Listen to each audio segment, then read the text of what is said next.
नमस्कार मंडळी. आज तुम्हाला मी भोपळ्यापासून एक पदार्थ दाखवणार आहे. हा तुम्ही बनवलात की नाही माहीत नाही पदार्थ. पण नाही बनवला असेल तर नक्की बनवा. हा पदार्थ आठवडाभर काय जास्त दिवस सुद्धा टिकू शकतो. एवढा छान लागतो. खायला एकदम टेस्टी आहे. तर चला आपण हा पदार्थ बघूया कसा बनवलाय. त्यासाठी भोपळ्याची एक शीर घेतलेली आहे. ती कट करून साल वगैरे काढून घेतले. त्याचे छोटे तुकडे केले. आता कुकरला लावून 2 शिट्या द्यायच्या. तर तो भोपळा शिजेपर्यंत आपण बाकीचं तयारी करून घेऊया. त्यासाठी मी 3 वाटीभर मैद्याचं पीठ घेतलेलं आहे. यामध्ये तुम्ही पाहिजे तर 1.5 वाटी मैदा, 1.5 वाटी गव्हाचं पीठ घेतलं तरी चालेल. यामध्ये थोडंसं मीठ घालायचं आहे आपल्याला. आता आपल्याला काय करायचं आहे, तूप घ्यायचं आहे. तर तूप एका वाटीला मी 2 चमचे घेतलेलं आहे तूप. तर 3 वाटी मैद्याला मी 6 चमचे तूप घेतलेलं आहे आणि एखादा चमचा तूप जास्त घेतलं तरी काही हरकत नाही आहे. आता हे तूप चांगलं गरम करायचं आणि आपल्याला ह्या पिठामध्ये घालून घ्यायचं आहे. तर आता मी हे सगळं मिक्स करून घेते. तर एक काट्याचा चमचा घेतला आणि त्याने व्यवस्थित हे पीठ मिक्स करून घेते.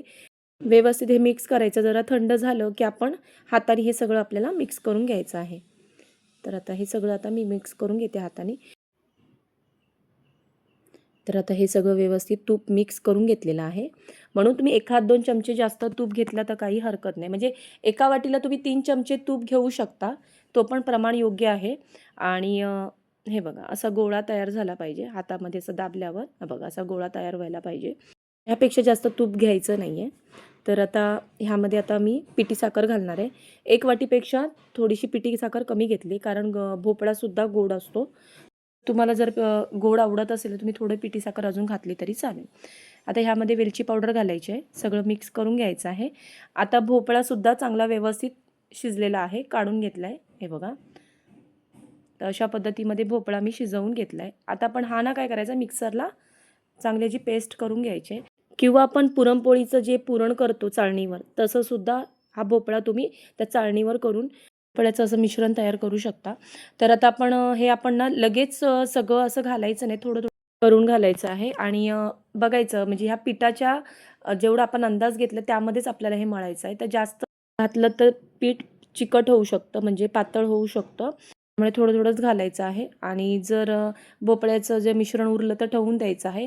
या पिठामध्येच मळायचं आहे. तर घटसर असं हे पीठ मळून घ्यायचं आहे आपल्याला. मला पाहिजे तर तुम्ही 15-20 मिनिटासाठी हे पीठ ठेवू शकता. पण मी लगेच करते. तर एक मोठा असा गोळा घेतलेला आहे. तो आपल्याला लाटून घ्यायचा आहे. तर चपातीच्या आकाराचा मी लाटून घेतला आहे.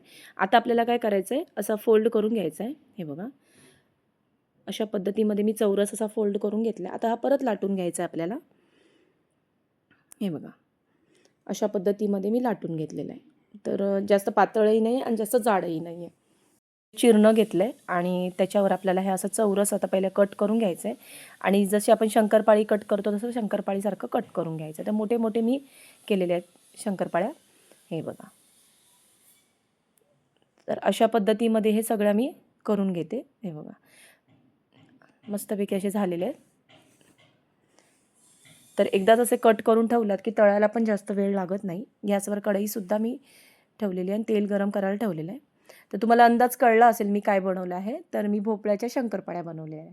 आधी गॅस फास्ट करून आपल्याला तेल गरम करायचं आहे. नंतर गॅस बारीक करायचा आहे. बारीक गॅस करून नंतर आपल्याला शंकरपाळ्या या तेलामध्ये घालायच्या आहेत आणि मग आपल्याला ह्या बारीक गॅसवरच आपल्याला ह्या शंकरपाळ्या तळून घ्यायच्या. तर शंकरपाळ्या आपण करताना कसे जाडसर करतो. तर मी जाडसर केले नाही. मीडियम अशा म्हणजे पातळही नाही जाडही नाही. त्यामुळे शंकरपाळ्या लगेचही होतात आणि मस्त लागतात ह्या शंकरपाळ्या. खायला एकदम चविष्ट आहेत. भोपळा घातल्यामुळे याची टेस्ट खूप छान येते आणि मेन दूध नाही घातलेलं आहे. मस्तपैकी अशा भोपळ्यामध्येच केलेल्या आहेत मी. जरासुद्धा पाण्याचा वापर वगैरे मी केलेला नाही आहे. तर आता ह्या शंकरपाळ्या मी तळून घेतल्या आहेत. चांगला असा कलर आला की सोनेरी रंग की आपल्याला काढून घ्यायचे. तर बाकीच्या पण शंकरपाळ्या मी अशाच तळून घेते. बारीक गॅसवर आपल्याला हे तळून घ्यायचे आहेत. जर तेल थंड जर झालं तर आपल्याला गॅस फास्ट करायचा आहे आणि मग बारीक गॅसवर आपल्याला हे शंकरपाळ्या तळून घ्यायचं. हे बघा. तर झालेल्या आहे शंकरपाळ्या. तुम्ही मुलांच्या डब्यामध्ये पण देऊ शकतात ह्या शंकरपाळ्या. खूप छान लागतात. तर ह्या कशा वाटल्या नवीन पद्धतीत केलेल्या मी शंकरपाळ्या. भोपळ्याच्या शंकरपाळ्या तुम्ही केल्या नसतील तर नक्की करा. आवडतील तुम्हाला. आवडल्या असेल तर नक्कीच मालवणी ज्योती किचनला सबस्क्राईब करा, लाईक करा आणि शेअर करा. हा व्हिडिओ आवडला असेल तर कमेंट करायला जरासुद्धा विसरू नका. चला भेटूया आपण अशाच नवनवीन रेसिपीमध्ये. धन्यवाद.